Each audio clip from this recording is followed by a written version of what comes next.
kan lewat pasar. Nah dia pulang itu bawa Mbak Kunti. Nah Mbak Kuntinya itu biar nyaman di rumah. Halo guys, assalamualaikum warahmatullahi wabarakatuh. Balik lagi bareng gue Maya Marisa di dunia maya. Gimana kabar kalian guys? Semoga kalian sehat-sehat terus. Jangan lupa klik tombol subscribe, share sebanyak-banyaknya buat gue semangat lagi untuk bikin video ini. Langsung aja kita ke ceritanya ya guys. Yuk guys, cerita ini gue dapet dari temen gue sendiri. Temen gue namanya Mita, suaminya namanya Tony. Tony ini kalau pulang kerja tuh selalu ngelewatin pasar tradisional yang ada di daerah Jakarta Selatan. Pasar ini tuh 24 jam nonstop itu dia buka. Kayaknya dia pulang ke rumah itu emang ngelewatin pasar. Jadi ya si Tony ini ya mau nggak mau emang ngelewatin pasar. Jalan satu-satunya yang ngelewatin pasar. Bisa sih dia nggak ngelewatin pasar, cuman menurut si Tony ini agak lebih jauh dari rumahnya. Jadi ya nggak apa-apa sih dia ngelewatin pasar. Atau juga pasar itu kan buka sampai pagi kan, jadi kalau malam itu emang bener-bener rame gitu. Jadi nggak ada yang namanya pasar itu sepi. Pokoknya rutinitas di pasar itu dari pagi ketemu pagi itu selalu rame guys. Pas si Tony pulang itu kayak gerimis-gerimis manja gitu ya, gerimis-gerimis halus, lembut, gerimis-gerimis manja. Kalau di rumah pengennya kelonan mulu gitu ya. Jadi si Tony ini pulang nih lewat pasar kan. Si Tony sih nggak ada rasa dia gimana-gimana ya, karena emang setiap hari dia pulang lewat pasar. Jadi menurut dia ya biasa-biasa aja gitu. Nah pada sampai rumah namanya gerimis, jadi dia ini langsung masukin motornya nih ke dalam rumah. Dia belum tidur, jadi pas lakinya datang tuh langsung nyelonong aja ke ruang tamu. Gila ya, nggak ada akhlaknya itu ya yang namanya si Tony. Orang tuh datang pulang kerja assalamualaikum, minimal ini mah nerobos aja. Itu ruang tamu berasa itu ya tol Cipali, langsung masuk aja gitu kan, nyelonong baik. Bener-bener nggak ada akhlak itu ya laki begitu. Awalnya nggak ngerasa ada apa-apa gitu, cuman dia cuma berpikir, oh ya karena gerimis mungkin suaminya buru-buru masukin motor karena habis itu mungkin dia mau langsung istirahat gitu. Karena kan posisinya juga udah malam, jam 11 malam guys. Si Tony pas masukin motor, sama Tony ini nggak dilap lagi motornya. Jadi udah masukin, udah standar ya udah ditinggal gitu. Udah tau lah kayak gitu, ya udah dia cuman kayak nyiapin makanan, terus minuman disiapin sama dia. Dan setelah itu udah si Tony ini mandi, makan, terus dia tidur nih. Besoknya seperti itu lagi rutinitasnya, tapi di malam setelah hari itu, besokannya itu temen gue ini ngerasa kok kayak ada yang janggal. Dia nggak pernah yang namanya ngerasa takut di dalam rumahnya. Dia tuh nggak pernah yang namanya ngerasa dia tuh iseng di dalam rumahnya, karena rumahnya tuh bukan rumah mewah, bukan rumah gede gitu, bukan tipe-tipe rumah yang si Raffi Ahmad punya gitu, bukan. Rumah-rumahnya model rumah-rumah petakan, tapi yang kamarnya ada pintunya, bukan kayak petak-petakan yang kos-kosan gitu, bukan, tapi petakan tapi kamarnya ada pintunya. Nah dia tuh nggak pernah ngerasa se-creepy itu gitu di dalam rumahnya dia, karena dia baru ngerasa hari itu. Tapi akhirnya sama temen gue ini nggak dihirauin, dia cuman berpikir cuman perasaan dia doang gitu.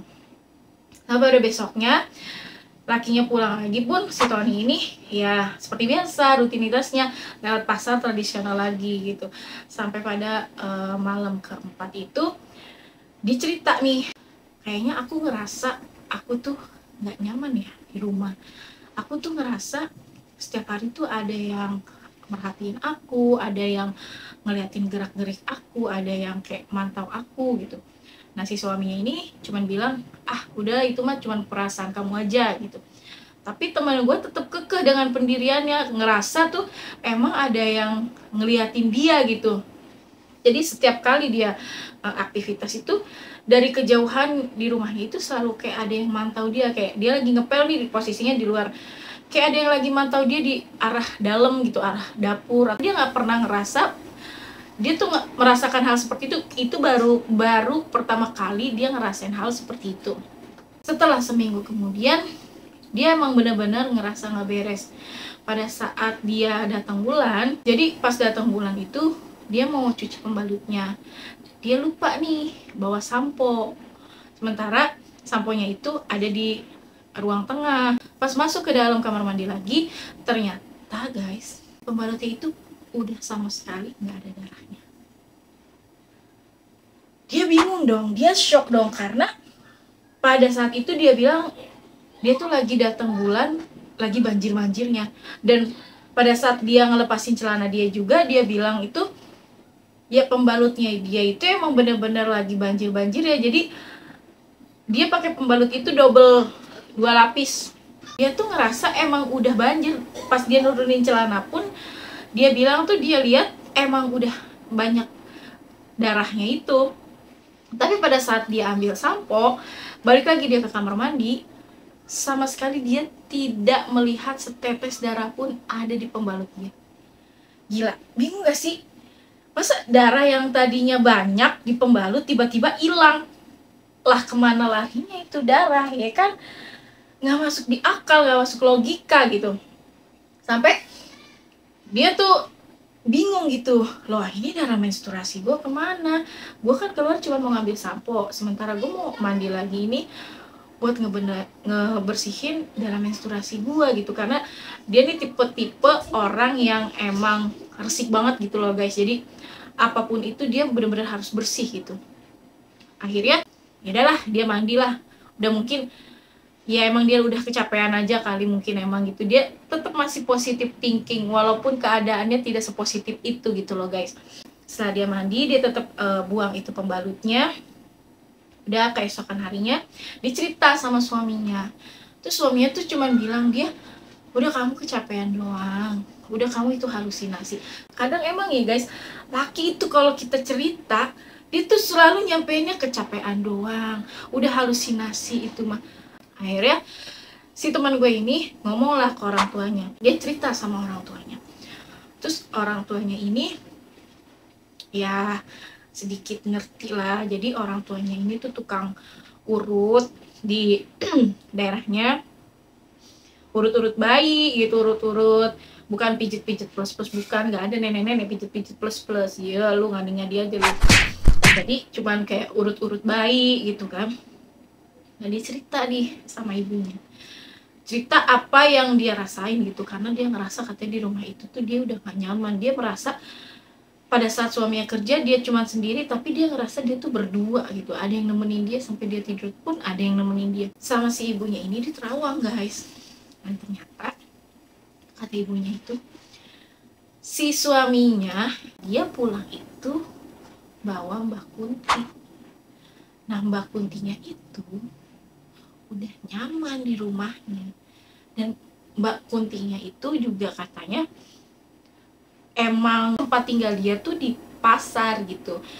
Jadi tuh katanya kalau ngelihat wujudnya ya guys, posisi palanya tuh, ya kan kalau pala manusia gini ya guys, kalau dia tuh enggak, posisinya ngadep kayak gini ya kan, tapi dagunya dia tuh ada di atas. Jadi kayak palanya ke belakang gitu, palanya doang yang kayang gitu guys, kagak sama badan. Jadi badannya mah tetap tegak begini, cuman palanya kayang ke belakang gitu. Bau busuk, bau sampah yang ya kalian tahu ya, sampah-sampah yang ada di pasar itu tuh baunya tuh melebihi itu katanya. Dan dia itu udah nyaman ternyata tinggal di situ, padahal cuma 1 minggu. Bisa-bisanya dia nyaman tinggal di rumah orang, biar kontrakan juga kagak ya gitu kan, datang ke situ juga nebeng sama laki orang. Tahu diri banget ya itu kuntilanak bener-bener. Nah temen gue ini nggak percaya, dia bilang, masa sih bu, kayaknya nggak mungkin deh. Terus dia cerita kan kalau dia tuh datang bulan, terus dia mau cuci pembalutnya, ternyata tuh darahnya udah nggak ada. Karena emang darahnya itu dihisap sama si Kunti itu. Jadi kalau di pasar si Kunti itu tuh emang ngisepin kayak bekas-bekas darah-darah ayam, darah-darah daging, darah-darah ikan. Jadi kayak sari-sarinya itu udah dihisap sama si kuntilanak itu gitu. Jadi dia ngerasa nyaman pada saat dia tinggal situ. Teman gue datang bulan, dia ngerasa dia nyaman tinggal di situ. Nggak ada otaknya itu kuntilanak ya, udah numpang nggak tahu diri gitu. What? Akhirnya si teman gue nih nggak lantas percaya sama omongan ibunya, tapi tidak memungkiri juga dia buat nggak percaya. Jadi dia kayak percaya nggak percaya gitu loh guys. Sampai akhirnya ibunya ngomong kayak gini, kalau emang lo mau lihat wujudnya yang ibu ceritain, nanti pada saat di malam Jumat kalau suami kamu pulang, langsung aja masukin motornya ke dalam. Pada saat itu jam 2 atau jam 3 coba kamu keluar, kamu bakalan ketemu sama dia. Pas di malam Jumat dia tuh nekat gitu, sampai malam suaminya pulang dia bilang gini, pertama dia WA suaminya, nanti kalau pulang langsung aja masukin motornya ke dalam rumah ya, nggak usah ditaruh di depan, karena dia mau ngebuktiin nih omongan si ibunya bener apa enggak. Pas suaminya pulang, ya bener sama suaminya itu dimasukin ke dalam, jadi dari luar langsung ke dalam gitu kan, berasa tuh rumah tol Cipali gitu, langsung masuk ke dalam. Temen gue nih kayak masih agak ragu sedikit sih, dalam hatinya tuh kayak masih gentar gitu, kayak gue bener gak sih ngelakuin ini? Kalau emang bener gue ngeliat gimana ya, apa gue kuat? Udah jam 12 dia tuh gusar, nggak bisa tidur sama sekali, dia tuh kepikiran gitu, karena dia harus keluar antara jam 2 sampai jam 3 dia bilang, ibunya nitipin kayak gitu. Terus dia ngomong sama suaminya, dia bilang gini, tadi aku udah ke rumah ibu, ini akhirnya diceritain tuh yang ibunya bilang. Nah terus suaminya bilang, terus kamu mau lihat, terus kamu mau nyaksiin, terus kamu mau ngebuktiin buat apa gitu? Kalau memang ada ya udah kita usir aja, gak usah dibuktiin, gak usah disaksiin apa segala macem. Kalau emang dia mengganggu tuh kamu, ya udah kita tinggal cari orang pintar, dia bilang. Bener juga sih, kalau menurut gue sih bener sih ya omongan lakinya, kayak ya udah cari orang pintar, disapu bersih, di cleansing rumahnya, beres gitu kan. Tapi teman gue nggak kayak gitu, dia tetap pengen tahu gitu apa benar yang diomongin sama ibunya. Tepat di jam 2 dia itu udah bangun nih guys, dia udah bangun. Jadi dia kalau tidur itu katanya seruangan rumah dia tuh mati semua sampai depan-depan, kecuali dapur sama kamar mandi. Dia udah duduk di kasurnya dia kayak mau bangun, mau diri, mau keluar, tapi dia masih ragu, dia kayak masih deg-degan di hatinya dia gitu, kayak deg deg deg deg gitu. Ya sekarang gimana ya, kita ketemu idola kita aja kita deg-degan nih, apalagi ini kita ketemu kuntilanak gitu kan. Kagak abis pikir gue mah gitu kan, maunya dia ketemu sama kuntilanak. Secara itu yang kita temuin itu bukan idola K-pop, bukan, tapi sejenis syaitani rojim. Tepat di jam 3 dia nekat dia buka pintu kamarnya dia, itu suaminya udah tidur. Dia buka pintu kamarnya dia, buka sedikit pintu kamarnya dia, itu dia langsung nyium bau busuk, bau sampah yang udah blenyek gitu kan, sama bau amis. Dan dia langsung kepikiran apa yang diomongin nyokapnya, tapi dia tutup lagi pintunya karena dia ragu. Buka pintunya lagi, itu baunya tuh tipis gitu, melintas gitu, tipis gitu baunya. Tapi dia pengen ngebuktiin bener gak sih yang diomongin sama ibunya.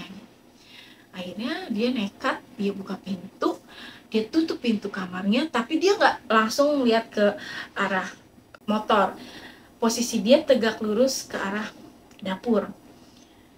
Tapi dia ngerasa tuh bener-bener kayak ada siluet putih di atas motor suaminya.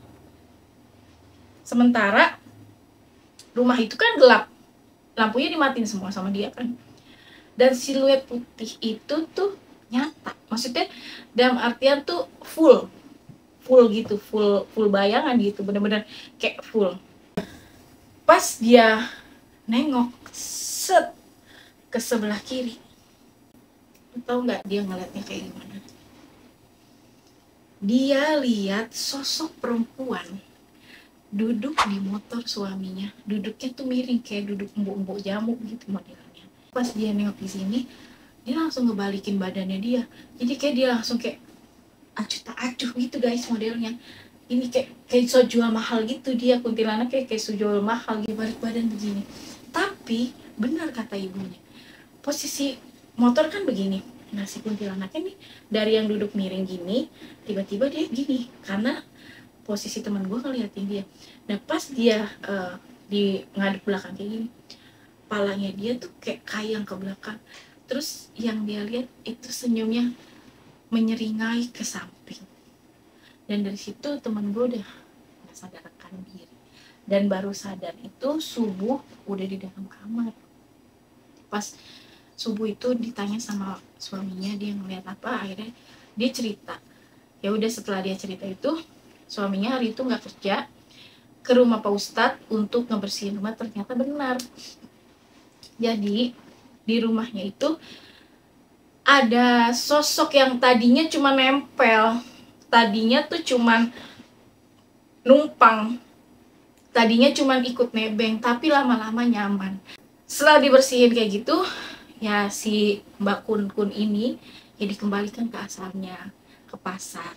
Karena pada dasarnya dia itu tinggal di pasar, nggak pantas tinggal di kontrakan. Gitu guys ceritanya.